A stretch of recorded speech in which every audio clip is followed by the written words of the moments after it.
Байгууллагын нь хүч нэмэгдүүлсэн байдлаар ажиллах тусгай хууль эрх зүйн орчинтой. Мөн төрийн эсрэг өвмөн бужигнаан болоход өнөөх өвмөн бужигнааныг эмх замбраатай байдалд оруулахад ашиглах техник төхөөрөмжтэй юм лээ. Болзошгүй нөхцөл байдал үүсгэхэд болгоомж илүүддэггүй. Монголын төр хүчгүй гэдгийг хүн болгон өнгөрсөн мягмар харагдуулсан үйл явдлаас харж мэдэрсэн. Иймэрхүү явдал Монголын цагдаа бэлэн биш байгаа ч харагдсан. Цагдаагийн байгууллагын үүрэг нь дааж давхан аргагүй их мөртөө эрхэн хязгаарлагдмал хомсгон байдаг бололтой. Хуулиар цагдаагийн байгууллагын ажилтнанд хүлээлгэсэн үүрэг их. Төрийн өмнө хүлээсэн тэдний үүрэг гарын 10 хуруунд ч багтахгүй. Улгаач хууль завхруулж байгаа аригчид ходол хуурам үг хэлж байгаа улс төрчидтэй цагдаа нар тэмцдэг. Энд ч модны хулгай, тэнд ч итгэлийн спирт тарих, иймч өөмөн бужигнаа ингээд өнөөхөл цагдаагийн байгууллагын үүрэг хүлэн тэргүй игнэнд жагсдаг. Дарга даамлуудын хамгаалтанд цагдаа нар зогсдгүй гэж юм. Замын хөдөлгөөнийг зохицуулагчийг хэн гэж нэрлэдэг юм бэ? Замын цагдаа гэж нэрлэдэг. Цагдаагийн албан хаагчдад хүлээлгэсэн үүргийн дэндүү олон мөртөө өнөөх хүлээсэн үүргээ биелүүлэх хууль эрх зүйн орчин нь өнөөх хүртэл мөрөлдөж чадаагүй байна. Эрхэм хууль батлагчдаа инхийг сахиулах үүргийг хүлээж иргэдэд үйлчилдэг байгууллага юм уу? Эсвэл хүчний байгууллага юм уу гэдгийг минь энэ тэргуунд ялгаж салгаж өгөхийг хүсье. Ингээд бид ажиллахаар зэрэг цагдаагийн байгууллагын үйл ажиллагааг зохицуулсан маш олон хуулиуд байдаг. Тэрүүгээр бол цагдаагийн байгууллага ер нь цагдаа орохгүй салбар үйл ажиллагаа бараг байхгүй. Гэмт хэрэгтэй тэмцэн нийгмийн хөгжрөн сахиулна, замын хөдөлгөөний аюулгүййлийг сахиулна. Гэхдээ тэгэл одоо ер нь ан гөрөө цагдаа ер нь ордгүй юм байдаг. Бүхэл юм цагдаа явдаг. Тэр нь дандаа хуулиар хүлээсэн үүргээ биелүүлж явна тэр. Энэ Монголын цагдаа гэдэг чинь миний цагдаа биш. Энэ Монголын цагдаа гэдэг чинь монголчуудын өөрийнх нь цагдаа. Энэ монголчууд бидний өөрсдийн үр хөвгөд төрөл төрөсд бидний хамаатан задан шүү дээ. Энэ Монголын цагдаа чинь монголчуудын төлөө биднийг өөрснийг амгалан тайван амьдруулахын төлөө явж байгаа ийм л улсууд хуулийн үүрэгтэй. Энэ Монголын цагдаа Монгол төрийн цагдаа.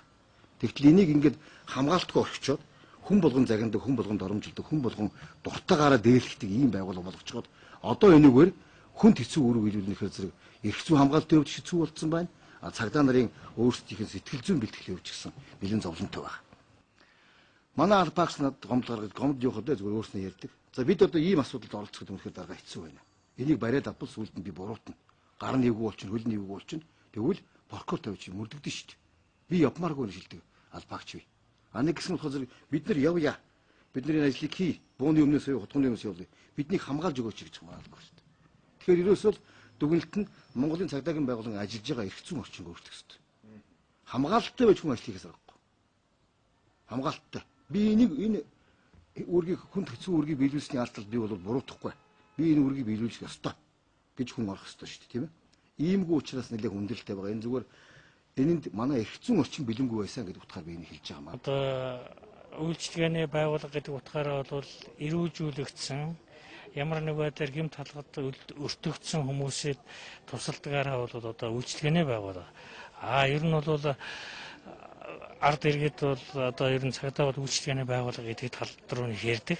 Энэ бол бид одоо гэмт халгад өртөгдсөн юм уу, эрүүжүүлэгдсэн одоо маш сахтуу бие авч явах чадваргүй улсуудыг тийм ээ ингэж үйлчлэл тусалдаг. Энэ утгаараа бол одоо үйлчлэгээний байгууллага гэдэг болно. Ер нь бол цагдаагийн байгууллага гэдэг үйлчлэгээний байгууллага гэдэг утгаасаа биш.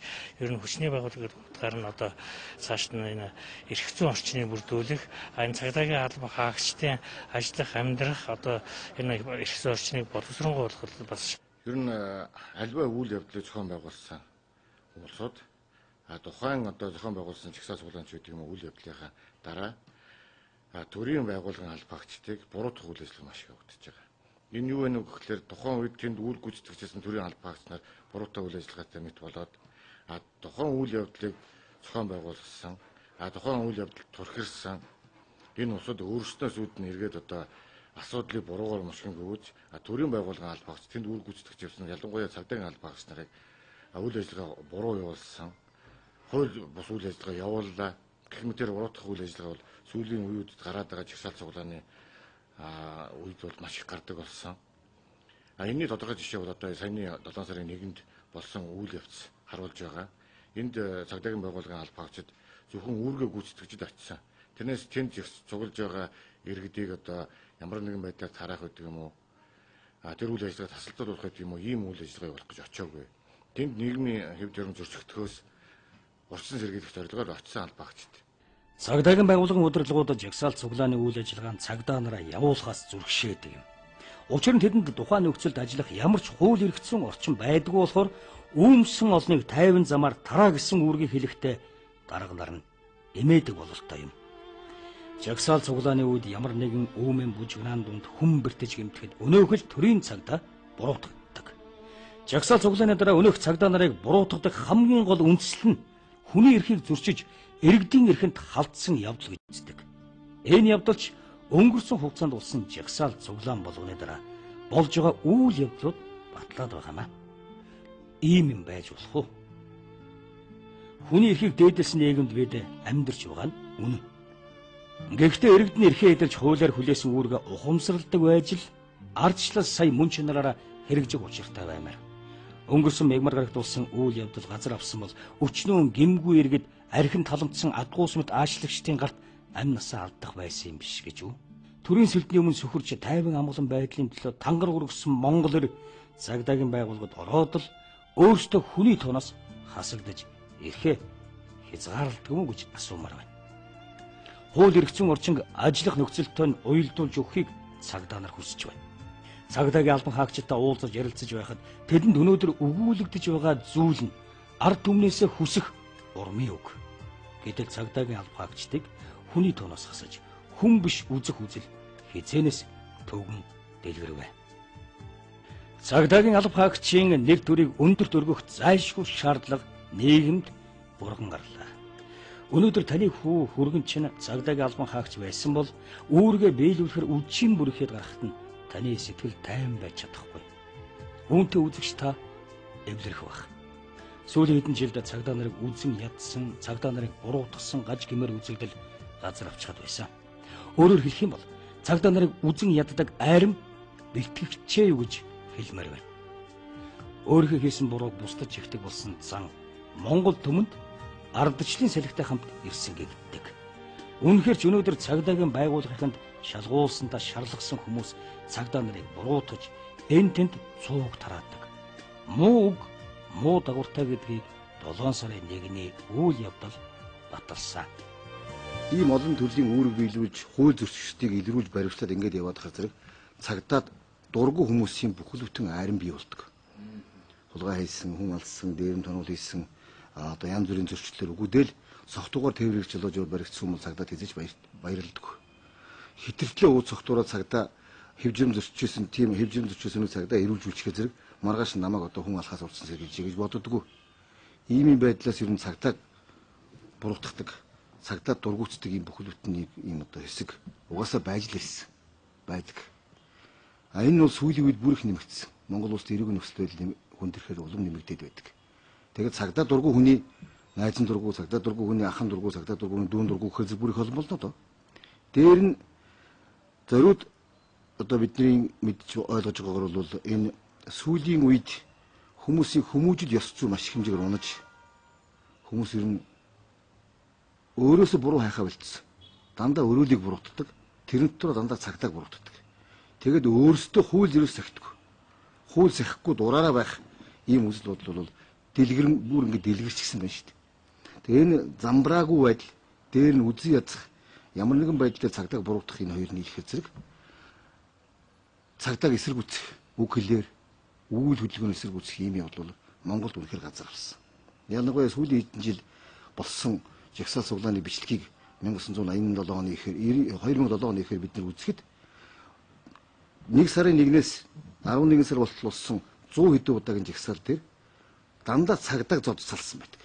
Цагдаагийн мөрдсийг авчиддаг, малгайг авчид цагдааг өөрийн зодддаг, гэмтээдэг. Саяын тэр одоо байрны галдан талд хүнийг цагдааг өшгөлөөр дундаа хэрэг өшгөлөө шүү дээ. Эн чинь төрийн ордны хаалганы арын хаалган дээр удаадараа болсон явдал шүү дээ. Ер нь бол ганцхан энийг тухайн үрд нь хуулийн хариуцлага хүлээл гэж энэ танхаа боломж явдлыг тухайн үрд нь шийдвэрлэж талсан зогсоогоогүй. Энэ дээр тодорхой ял зэмлэг өгөөгүй буруугаас болж өнөөдөр нийгэмд энэ болдгийм байна.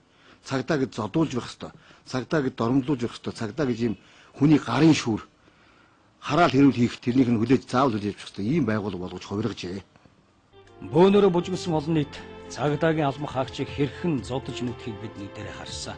Энэ бол сонгуулийн дүнд бухимдсан хүмүүс өвөмж бужигнаж байна гэхээсээ илүүтэйгээр цагдаагийн албан хаагчдад дургуутсан эрүүгийн элементүүд нэгдчихээ юм уу гэж хардаар байсан. Энэ бол бид бийсээ барьж идэж байгаа эмгэнэл биш гэж юу?